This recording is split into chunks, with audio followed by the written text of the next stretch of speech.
Welcome back to Revolutionary War Rarities and the start of Season 4. Today we discuss the mysterious widow of Mount Holly, New Jersey and her impact on the American Revolution. Before we begin, make sure and subscribe to our YouTube channel, follow us on Instagram, join our Facebook group, follow us on your favorite podcast application, and check out our website at www.fastfunhistory.com. And now, Revolutionary War Rarities. Hi, everyone, and welcome back to Revolutionary War Rarities, the podcast from the Sons of the American Revolution. My name is Jim Griffith. And my name is Jim Maples. Jim Maples, we've got a really interesting one today. This is on somebody that is really I had never heard of until in recent years. The American Revolution is full of unsung heroes, soldiers, spies, everyday folks who tipped the scales. But there's one figure who stayed in the shadows, a woman tied to a pivotal moment,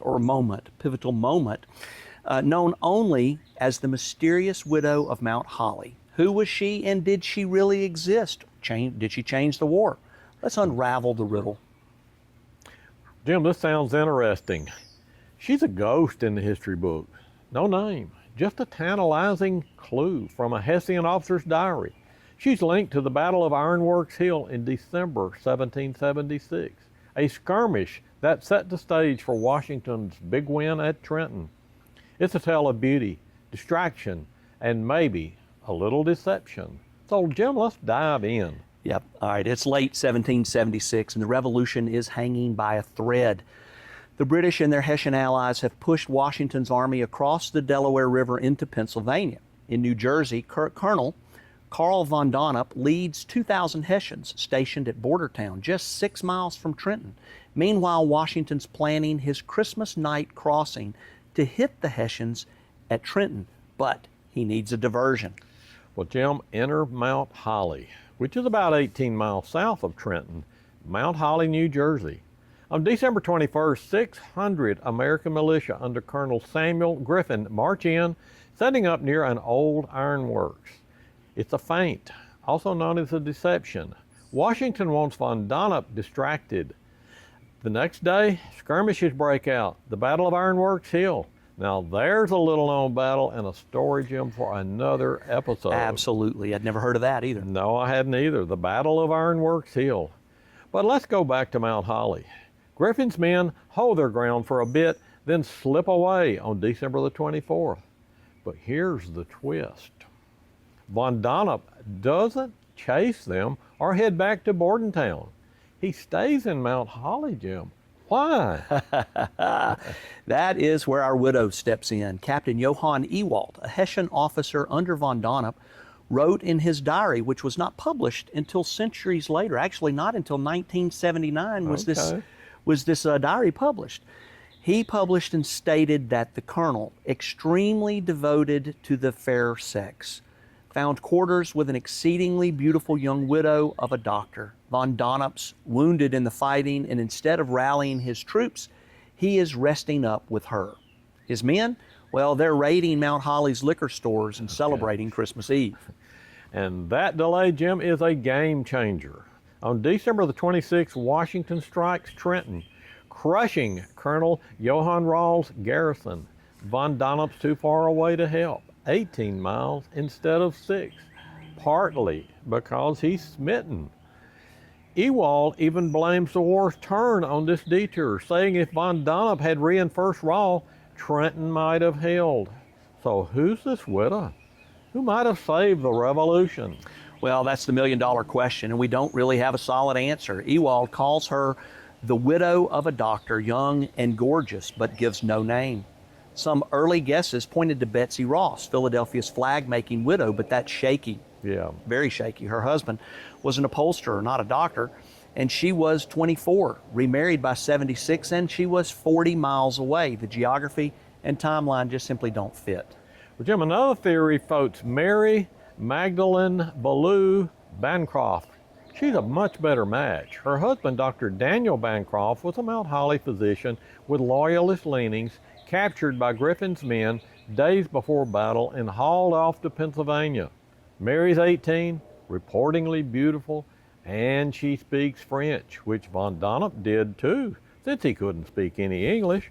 She's in town, widowed, or thinks that she is, and he could have charmed him. So it's compelling, but there's no hard proof. There's no letters, no witnesses beyond Ewald's diary. Some historians wonder if she was a Patriot spy deliberately stalling von Donop, maybe even working with Griffin. Others say she was just a local caught up in the moment, offering aid to a wounded officer. The spy angle's tempting. Imagine a colonial Mata Hari, but it's speculation, and we simply just do not know. Jim, what we do know is the impact. Von Donop lingers in Mount Holly until December the 26th, when a messenger brings news that Trenton has fallen. He's furious, claims he stayed to rally the Loyalists, but Ewald's diary paints a very different picture. Romance over duty. Whether she meant to or not, this widow gave Washington the opening that he needed. The magic of her story is she's a blank slate. Yeah. Was she a cunning agent, a heartbroken beauty, or just in the right place at the right time? Her mystery adds to her legend. Trenton's a turning point. Morale soars, enlistment spike, and Mount Holly's widow, whoever she was, gets a quiet nod in that victory. Jim, here's a bit of trivia for you. Did you know von Donop's men burned Mount Holly's ironworks in 1778 on their way out of New Jersey? They blamed rebel activity, maybe just a late payback for that widow's charm offensive. And here's another fact. Ewald's diary sat untranslated until 1979, when historian Joseph Tustin brought her story to light. If you're ever in Mount Holly, there's a marker for the Ironworks Hill and the battle that occurred there. You can stand there and just wonder who she was. Her shadow's still there, unnamed but unforgettable. Jim, that's the tale. A widow with no face, but a fingerprint in history. She might have swayed a battle, maybe a war, with nothing but beauty and timing. And that, my friends, is a Revolutionary War rarity. My name is Jim Griffith. And my name is Jim Maples. And we thank you for joining us today. And please remember to join us again in 2 weeks for the next episode of Revolutionary War Rarities. This has been a production of the National Society, Sons of the American Revolution, www.sar.org.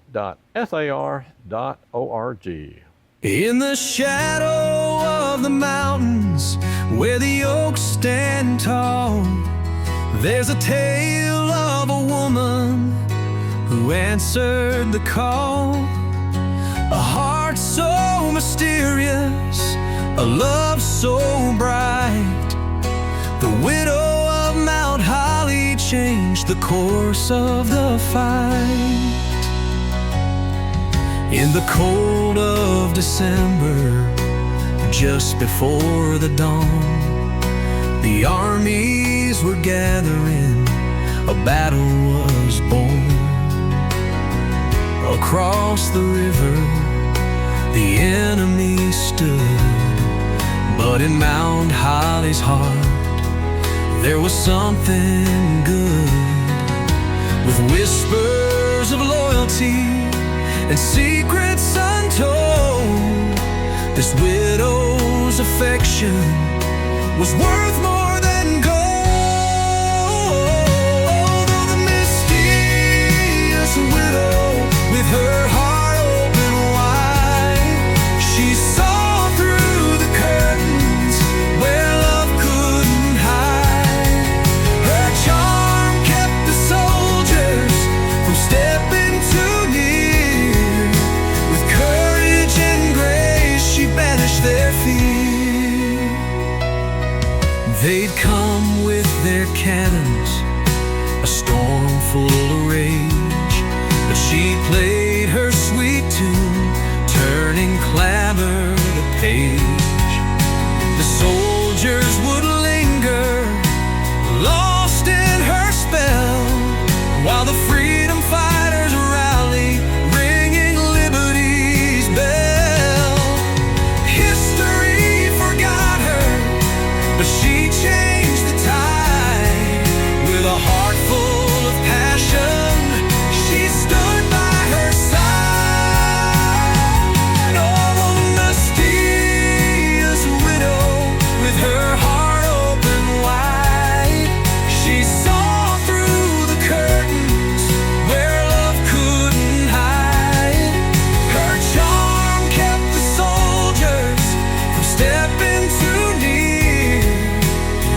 one heart so bold helped shape the future, her story retold.